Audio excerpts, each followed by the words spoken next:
शुरू। घर और मकान में अंतर है। स्टॉप। घर बसाया जाता है और मकान बनाया जाता है। स्टॉप। मकान में आदमी रह सकता है, कौमा, घर में अकेले नहीं रहता। स्टॉप। घर वह है जहाँ व्यक्ति के साथ उसकी पत्नी, कौमा, माता पिता और बच्चे हो। स्टॉप। घर वह है जहाँ आत्मीयता हो, कौमा, प्रेम हो, कौमा, अपनत्व हो, कौमा। जिस घर में इन तत्वों का अभाव है, कौमा, वह घर नहीं। स्टॉप। बहुत से लोग घर और मकान को प्राय एक ही अर्थ में ले लेते हैं, कौमा, जबकि ये दोनों सर्वथा भिन्न है।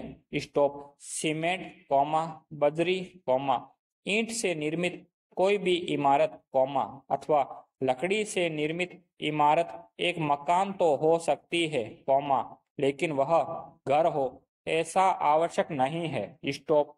क्योंकि घर होने के लिए पहली शर्त है कि कोई इसमें स्थायी रूप से निवास करता हो, कौमा। यदि हम अपने संदर्भ में देखें तो जहां हम स्थायी रूप से निवास करते हैं वह घर है, भले ही वह किसी भी सामग्री का बना हो। स्टॉप। एक उदाहरण के द्वारा इसे समझ सकते हैं, कौमा। अनेक लोगों के एक ही शहर या अलग अलग शहरों में अनेक मकान या फ्लैट्स होते हैं, कौमा, किंतु वे एक समय में अथवा स्थायी रूप से एक ही जगह निवास करते हैं, कौमा। तो जिस जगह निवास करते हैं वह उनका घर होगा और अन्य सब मकान की श्रेणी में आएंगे। स्टॉप। घर होने के लिए किसी इमारत का होना आवश्यक नहीं है। जैसे कुछ साधु संत पेड़ के नीचे अथवा कहीं कहीं खरपतवार से झोंपड़ी बनाकर निवास करते हैं तो भले ही वह मकान की श्रेणी में नहीं आता, कौमा, लेकिन उस व्यक्ति के लिए वही उसका घर है। स्टॉप। मकान ईंट, कौमा, सीमेंट व पत्थर से बनता है, कौमा, जबकि घर परिवार के सदस्यों के बीच स्नेह एवं संबंध से बनता है। स्टॉप। जहां पर सुरक्षित व अपनत्व महसूस करते हैं, कौमा, उसे घर कहते हैं। स्टॉप। घर से हम संबंधित होते हैं जहां हमारे माता पिता, कौमा, चाचा ताऊ, कौमा, भाई बहन व बच्चे रहते हैं, कौमा। मकान शरीर है व घर आत्मा है। स्टॉप। घर एक आश्रम होता है जहां पर सभी मिलजुल कर रहते हैं व एक दूसरे के लिए जीते हैं। स्टॉप। घर उसे कहते हैं जहां एक से अधिक लोग परिवार की तरह रहते हों या पूरा परिवार ही रहता हो। स्टॉप। कहा जाता है कि घर बसाया जाता है, ना कि बनाया जाता है। स्टॉप।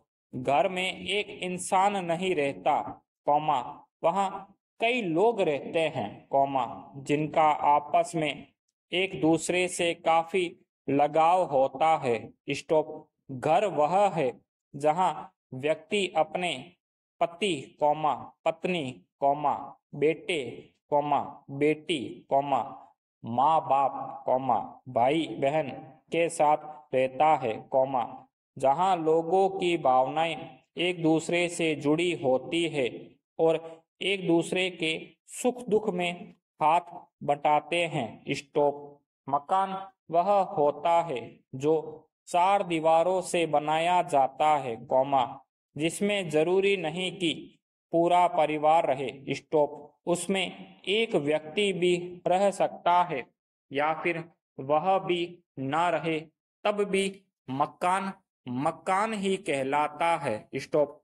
अब यदि आसान भाषा में कहे तो मकान ईंटों, कौमा, लकड़ी, कौमा, सरिया, कौमा, रेत और सीमेंट द्वारा बनाई गई एक छोटी सी इमारत होती है, कौमा, जिसमें लोगों के रहने का प्रबंध किया जाता है। स्टॉप। घर में सुविधाएं भले ही कम हो लेकिन सदस्यों का मन बहुत बड़ा होता है। स्टॉप।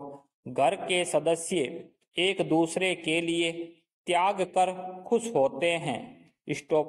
घर की कोई सीमा नहीं होती। स्टॉप। घर स्वर्ग नरक की प्रतिछाया है। स्टॉप। यहाँ बिना शर्त प्यार एवं संरक्षण मिलता है। स्टॉप। भौतिक उपलब्धियां हमें सच्ची खुशी नहीं दे सकती। स्टॉप। खुशहाल जीवन के लिए जरूरी है सुकून और शांति। स्टॉप।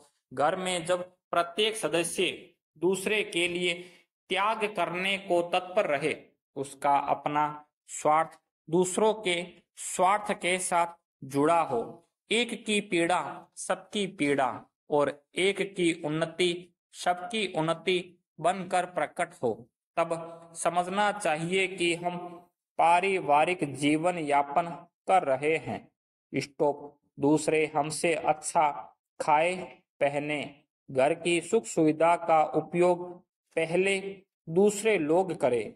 हमारी खुशी इसी में है। स्टॉप। हमारा कर्तव्य तो अधिकाधिक त्याग और दूसरों की सुख शांति और विकास में सहायक होना है। स्टॉप। मेरे रहते किसी को दुख तकलीफ ना हो आदि की उदार भावना ही पारिवारिक भावना को प्रकट करती है। स्टॉप। परिवार की प्रतिष्ठा हमारी प्रतिष्ठा, परिवार की उन्नति हमारी उन्नति, उसकी समृद्धि हमारी समृद्धि और उसका लाभ हानि हमारा लाभ हानि, ऐसी आत्म भावना पारिवारिकता का विशेष लक्षण है। स्टॉप।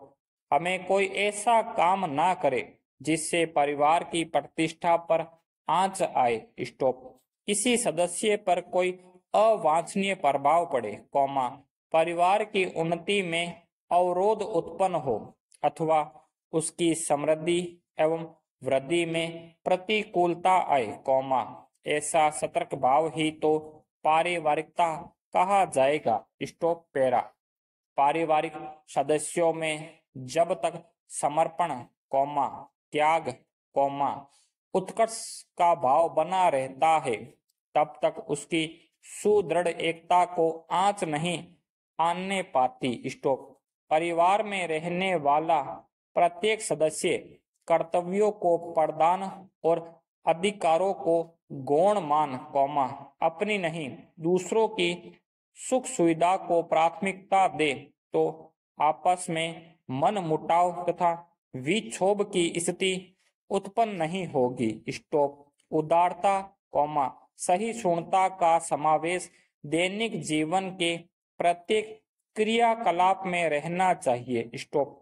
प्रत्येक सदस्य यह ध्यान रखे कि हमारे व्यवहार से किसी का अहित ना हो। स्टॉप। जाने अनजाने में ऐसे कटु शब्दों का प्रयोग ना हो जो आपसी मन मुटाव को जन्म दे। स्टॉप। व्यवहार एवं वाणी में नम्रता मधुरता का यह प्रारंभिक अभ्यास आगे चलकर व्यक्ति के सामाजिक जीवन में भी बहुत उपयोगी सिद्ध होता है। स्टॉप। बड़ों के प्रति सम्मान तथा श्रद्धा, छोटों के प्रति स्नेह प्यार की अभिव्यक्ति ही पारिवारिक सुख शांति का मेरुदंड है। स्टॉप। यह जिस भी परिवार में जितना अधिक होगा वह उतना ही संगठित रहेगा। स्टॉप। आनंद एवं संतोष की उत्पत्ति उन्हीं परिवारों में बहती दिखाई देती है जिनके प्रत्येक सदस्य सद्भावना से ओतप्रोत रहते हैं। स्टॉप। परिवार के साथ में रहकर इंसान मेहनत करके वही ऐशो आराम की जिंदगी जी सकता है और अपने पूरे परिवार के साथ उसे जिंदगी जीने का आनंद उठा सकता है, मगर केवल ऐशो आराम से जिंदगी नहीं कट सकती है। स्टॉप। जीवन में अपनों की जरूरत हर कदम पर पड़ती है। स्टॉप। इंसान चाहे कितनी ही ऊंचाइयों पर क्यों ना चला जाए, कितना ही बड़ा आदमी बन जाए, मगर अपनों के बिना वह अधूरा ही होता है। दुनिया में अपनों की जगह कोई नहीं ले सकता। स्टॉप। दौलत, शोहरत और ऐशो आराम से इंसान को हर कुछ मिल सकता है। स्टॉप। जीवन का बहुत से सुख का आनंद उठा सकता है, मगर इन चीजों से परिवार नहीं मिल सकता है। इसलिए हमेशा अपने परिवार को सर्वोपरि मानना चाहिए। Full stop.